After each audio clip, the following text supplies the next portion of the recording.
To ANN Telugu morning news. ప్రేక్షకులందరూ కూడా మన ఏఎన్ఎన్ తెలుగు మార్నింగ్ న్యూస్కి స్వాగతం పలుకుతూ మహాపత్రికతో ఈరోజు ఏఎన్ఎన్ తెలుగు మార్నింగ్ న్యూస్ని ప్రారంభిద్దాం. ముందుగా మహాపత్రికలో టాప్ న్యూస్ చూసుకుంటే, మగాడిలా మాట్లాడాలి, ఓ స్త్రీని రాజకీయాల్లోకి లాగడం సమంజసమేనా? వైసీపీ నేతలపై నారా భువనేశ్వరి ఫైర్. మామూలుగా మనం నారా భువనేశ్వరి గారు ఈ విధంగా ఎప్పుడు కూడా బయటికి వచ్చి మాట్లాడడం సరిగా ఉండదు, ఎక్కువ మాట్లాడరు. కానీ నిన్న తాను మాట్లాడుతూ గతంలో తనకు అనుభవమైనటువంటి పరిస్థితి ఏదైతుందో, అసెంబ్లీలో కొంతమంది ఎమ్మెల్యేలు గత ప్రభుత్వంలో ఉన్నప్పుడు ఆమె పేరును తీసుకొచ్చి అసెంబ్లీ సాక్షిగా మాట్లాడము, సో దీనిపైన స్పందించడం జరిగింది. మొదటిసారిగా స్పందించినట్టుగా ఉంది నాకు తెలిసి. సో ఒకసారి ఏం మాట్లాడిందో భువనేశ్వరి మనం చూద్దాం.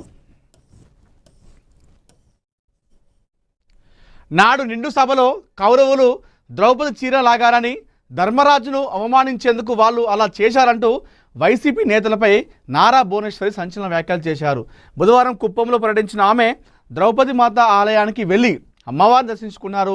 ఈ సందర్భంగా ఆమె మాట్లాడుతూ, అసెంబ్లీలో చంద్రబాబును నేరుగా ఎదుర్కోలేక ఆడబిడ్డనైన నన్ను లాగి నా శీలాన్ని శంకించారని ఆరోపించారు. ధైర్యం ఉంటే మగాడిగా నిలబడి ప్రత్యర్థిని ఎదుర్కోవాలి, కానీ ఓ స్త్రీని రాజకీయాల్లోకి లాగడం సమంజసమేనా అని ప్రశ్నించారు. ఓ స్త్రీ గురించి మాట్లాడే హక్కు ఏ మగాడికి లేదని, ఏ ఆడదానికైనా తాను ఎట్లాంటిదో తనకు మనస్సాక్షికి తెలుసని కామెంట్ చేశారు.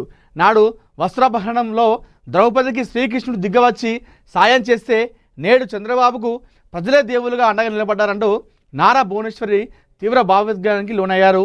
అసెంబ్లీ నిండు సభలో తనకు జరిగిన అవమానాన్ని ఎన్నడూ మర్చిపోలేనని, ఇదేమి ఎలక్షన్ క్యాంపెయిన్ కాదన్నారు.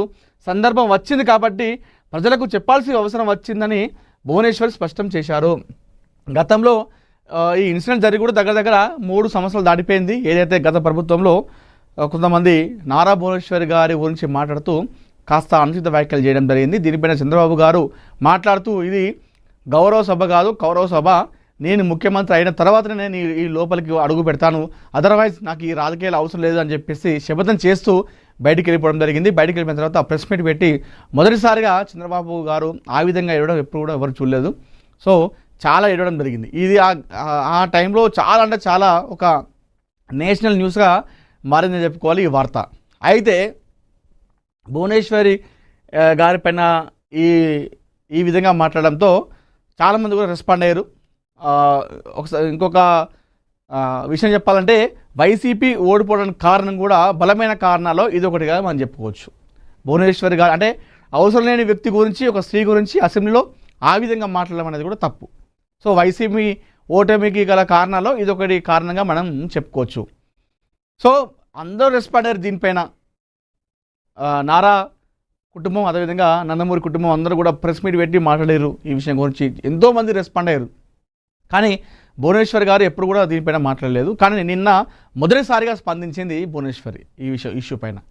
అది కూడా ఎలక్షన్ క్యాంపెయిన్ కోసం కాదు, సందర్భం వచ్చింది కాబట్టి చెప్తున్నా అని చెప్పి చెప్పింది. ఎందుకంటే నిన్న ద్రౌపది మాత ఆలయం దర్శనానికి వచ్చింది. దానిలో భాగంగానే కుప్పంలో దర్శనం చేసుకొని ఆ ద్రౌపది మాత గురించి మాట్లాడుతూ ఈ ఇష్యూని మాట్లాడడం జరిగింది, ఇష్యూ గురించి. సో ఆ విధంగా ఒక మగాడిలాగా మాట్లాడాలి అని చెప్పేసి చెప్తా ఉంది. స్త్రీ గురించి ఎందుకు మాట్లాడడం అవసరం అని చెప్పేసి భువనేశ్వరి గారు ఆ విధంగా కాస్త ఎమోషన్ కూడా కావడం జరిగింది. సో మొదటిసారిగా స్పందించింది నారా భువనేశ్వరి గారు అని చెప్పుకోవాలి ఈ ఇష్యూ పైన. నిరుద్యోగి పనికిరానివాడు, నేను ఆ వయసులో 2 నేషనల్ అవార్డు సాధించా. కాక్రోచ్పై మరోసారి కంగన ఫైర్. కంగన రనౌత్ ఈ మధ్యకాలంలో కాక్రోచ్ల పైన అసలు తీవ్ర విమర్శలు చేస్తూ ఉంది. మొన్ననే అసలు నాకు అది వాంతి వచ్చింది వాళ్ళ నిరసన చూస్తే. అది ఏంది అసలు, నిరసననా లేదంటే అది ఏమన్నా రీల్సా లేకపోతే ఏంది కథ అని చెప్పేసి నాకు చూస్తూనే వామిటింగ్ వచ్చింది, వాంతులు అయినాయి అని చెప్పేసి చెప్పింది. మరొకసారి ఇంకొక అడుగు ముందుకేసి నిరుద్యోగి అనేవాడు పనికిరాని వాడు అని చెప్పేసి చెప్పడం జరిగింది. నేను ఆ వయసులో 2 నేషనల్ అవార్డు సాధించా అని చెప్తా ఉంది. మరి మీలాగా అందరికి ఉండాలి కదా కంగన గారు. అంటే మీకు టాలెంట్ ఉంది, మీకు అదృష్టం కలిసి వచ్చింది, అన్నీ కలిసి వచ్చినాయి కాబట్టి మీరు ఆ టైంలో 2 నేషనల్ అవార్డు సాధించుకున్నారు. అందరికీ ఆ విధంగా అదృష్టం రావాలి. మీలాగా టాలెంట్తో పాటు అదృష్టం కూడా ఉండాలి. టాలెంట్ ఉంటేనే సరిపోదు, మీకు కొంచెం అదృష్టం ఉంటే అన్నీ కలిసి వచ్చి మీరు ఆ విధంగా వచ్చినాయి. అందరికీ ఆ విధంగా అదృష్టం రావాలి కదా. నిరుద్యోగి పనికిరాని వాడు అంటే అది పెద్ద స్టేట్మెంట్, ఆ విధంగా అనడం కరెక్ట్ కాదు. సరే చూద్దాం మొత్తం ఏమందో.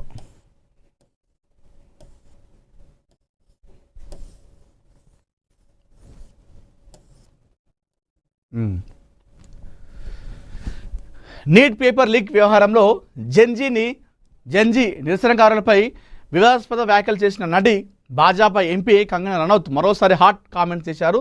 కాక్రోచ్